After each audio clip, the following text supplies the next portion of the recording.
akhirnya anaknya kan mau nggak mau kayak dicalonkan gitu. Ya. Menurutku sih sebenarnya itu sah-sah aja. Kenapa kok nggak kita gitu loh kan? Iya. Karena kita menurutku itu karena belum ada mental buat ke situ. Ya. Soalnya dari segi keluarga pun ayahnya juga pejabat. Ya. Maksudnya kayak ya gampangan itu bisa dilihat kesehariannya mungkin ayahnya kayak pulang pergi habis rapat kantor rapat DPR itu kayak gimana gitu kan. Jadi Secara nggak tahu. langsung kan mental anaknya juga udah tahu ternyata Karena ayahnya muda kan pikirnya yang pasti kita maju ini udah nggak bisa banyak modal kita nggak pasti kan. Yang jatuhnya apa? Bukan jadi DPR, jadi orang gila malah. Iya. Habis miliaran. Tapi apa kalau mencalonkan itu tadi nggak ada syarat tertentunya untuk mencalonkannya itu tadi dari misal nih dari anak muda mau mencalonkan diri apa nggak ada peraturan tertentunya? Misalnya kan Gibran kemarin mencalonkan kan dia dipermasalahin dari segi umur, pengalaman. Nah kalau kita misal maju mau ke politik atau contoh nih Marcel Widianto stand up comedy nih dia maju, tapi dia itu tidak mempunyai pengalaman apa-apa. Nah itu yang membuat orang-orang itu semakin kontra ke dia. Iya. Nah itu tapi kenapa kok anak muda yang orang tuanya sudah di politik dengan gampangnya dia itu masuk dan kenapa kita kok seperti tidak paham politik untuk masuk itu tadi. Kalau menurut Setia kontra. Nah, kenapa ya segampang itu? Gitu. Kalau sudah mempunyai channelnya itu kenapa segampang itu? Kenapa segampang itu? Padahal orang masih kontra terhadap, wah dia nggak ada pengalaman nih. Ya. Nggak ada pengalamannya. Seperti halnya kan aku Gibran kemarin aku kan. bisa jawab kok. Mungkin Tapi dia selain dari keluarga mungkin juga dari relasi juga. Soalnya kan menurutku Marcel juga menurutku kok buta politik menurutku. Iya, emang. Kalau makanya banyak orang sing nggak suka kontra dengan dia dan aku pun setuju akan itu soalnya yo buat apa boleh Marcel nyalon gitu. Soalnya kan dari segi politik pun anaknya nggak pernah bahas tentang politik. Nyentil pun nggak pernah kecuali misal kayak Rizky Saputri yang bersih komikan itu kayak ngerosting pejabat itu nggak masalah karena relasi ini ada terus ilmunya juga ada gitu. Nah sedangkan Marcel cuma karena relasi gitu, cuma karena dia terkenal terus entah powernya dari besar Ada yang mengusung juga. ada yang mengusung gitu.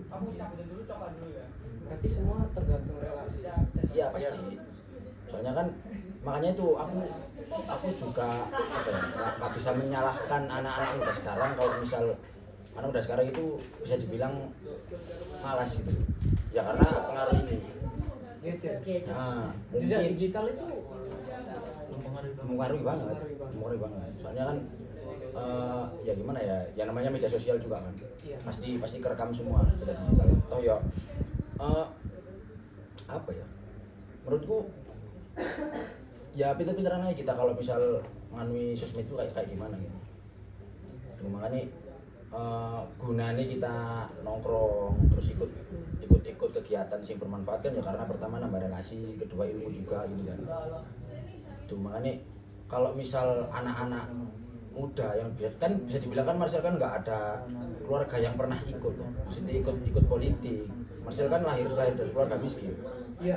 Dia kan kaya kan karena stand up. Stand up komedian. Makanya kan ya dia karena relasinya bukan karena ilmu. Dia itu diajak masuk ya karena powernya, bukan karena ilmunya. Tapi apakah track record itu tadi tidak mempengaruhi untuk masuk ke politik? Sedangkan yang kita tahu kan Marcel kan ada satu track record yang kita tidak bisa maklumi lah. Ya. Sudah tersebarkan di Sudah bahasa. tersebar. Kenapa kok politik tidak melihat track record itu tadi?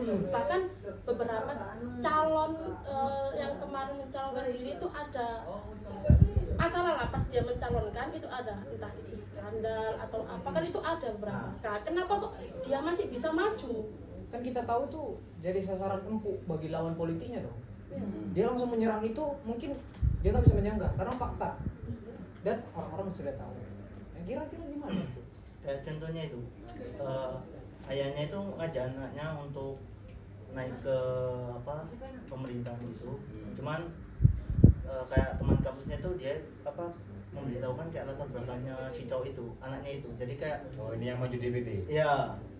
Jadi anak itu tuh kayak sebenarnya itu Malas di kampus. Enggak pernah kerja. ya kayak dia tuh lebih ke nggak bertanggung jawab sih, kayak dia tanggung jawabnya itu sebagai kan notabene kan dia kan masih anak mahasiswa gitu, jadi dia itu tidak memenuhi tugasnya gitu sebagai mahasiswa, kayak contohnya itu. Apalagi Nah, kalau dari tanggung jawab. ya apalagi kalau udah jadi DPD kan takutnya kan dia kan nggak bertanggung jawab kan, mungkin ya dusung bapaknya itu, jadi dia kayak berani gitu dan dia kayak membanggakan hal itu gitu. Jadi Dia- yang jadi fenomena di Indonesia itu kebanyakan yang diusung itu tidak berkompeten. ya, Ya. Yang tidak Itu. berkompeten. Itu Hanya yang harus karena dipertanyakan. relasinya banyak, dia berani mencalonkan diri. Padahal dia belum tentu kompeten dalam hal itu. Ya. Nah, ini jadi celah pertanyaan saya sih. Ya. Nah, kita tahu kalau kompetensi suatu pemimpin itu kan sangat berpengaruh kepada banyak masyarakat. Nah, ketika dia terpilih dan dia tidak kompeten dalam pemerintahannya, otomatis image pemerintah bukan image dirinya tok.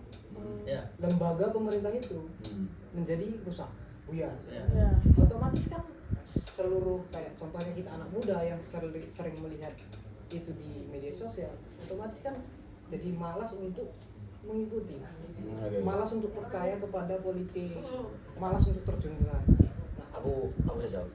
Bilang tadi. cara mengatasinya itu kan gimana itu? Karena ini zona merah loh ini. Oke. Nambahin ya, Oke, boleh. masalah relasi. Kenapa si Marcel contohnya, terus artis-artis Denny itu relasinya nggak sesuai dengan bidang politik? Kenapa dia berani mengajukan?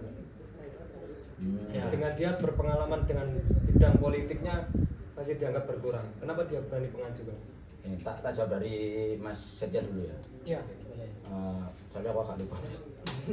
Kalau masalah relasi kan kayak contoh Marcel dari Cagu, kita kan lihatnya kan dari depan layar tuh. Ya. Kita nggak lihat dari belakang layar kehidupannya dia itu seperti apa. Soalnya ya nggak sedikit juga komedian itu yang di depan lucu tapi di belakang kritis.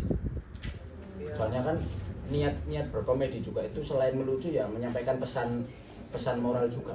Itu. Jadi misal siapa tahu Denny ternyata di belakang itu kayak orangnya itu kritis, terus relasinya juga banyak gitu kan. Siapa tahu. Contoh kayak siapa ya, komedian yang Komeng gitu kan. Itu karena dia ikut ke pemerintahan itu karena ada yang ingin dia sampaikan. Dia itu pernah bilang, aku pingin ada tanggal buat memperingati hari komedi. Itu soalnya kan di sini kan belum ada. Karena ada yang dituju gitu. Kalau Komeng ada yang dituju, kalau yang lain Mungkin Marcel itu tadi, yang Marcel. dituju itu tadi Oke, apa? Marcel. Bahkan alasannya kita masih nggak tahu sampai sekarang. Nah, Ya. karena banyak yang kontra, bahkan aku pun sendiri kontra karena Marcel. Soalnya dilihat dari cara berkomedi Marcel pun ya kayak gitu, beda sama Denny. Iya. Itu yang pertama. Terus yang kedua, masalah jejak digitalnya Marcel itu jelek banget. Iya. Skandal, beli OnlyFans, terus habis itu apa ya? Banyak lah. Maksudnya itu orang-orang itu semua tahu kalau misal Marcel itu ternyata itu jelek daripada Denny. Dari segi itu udah jelek. Nah itu pun juga jelek. Makanya nggak pasti juga itu orang-orang kayak ngapain Marcel gitu. Akhirnya sekarang Marcel mengundurkan diri, nggak jadi mengikuti jadi ketua Tangsel itu. Tapi apakah lebih bagus begitu? Karena dia terbuka. Aku loh kayak gini. Kita Ya. nggak tahu pemerintah yang calon lain nih. Nah, Contohnya dia nih berskandal, tapi media tidak meliput. Nah, kan lebih bagus yang ya aku loh begini. gini. Sebenarnya Marcel itu apa ya? Kepingin juga soalnya ya bukan aku menjadikan Marcel. Marcel itu kalau orang sing bener kalau ke senior itu bener kalau ke senior itu respect banget ke senior. Iya. Cuma respect dia itu respect menjilat. Ya, emang. Kayak misal abangku gini ya. Kenapa dia bang? Gitu. Lebih Ada di tujuan belakang. tertentu di baliknya tuh. Ya. Makanya Marcel itu kayak apa ya? Sebenarnya itu mau dia karena saking banyak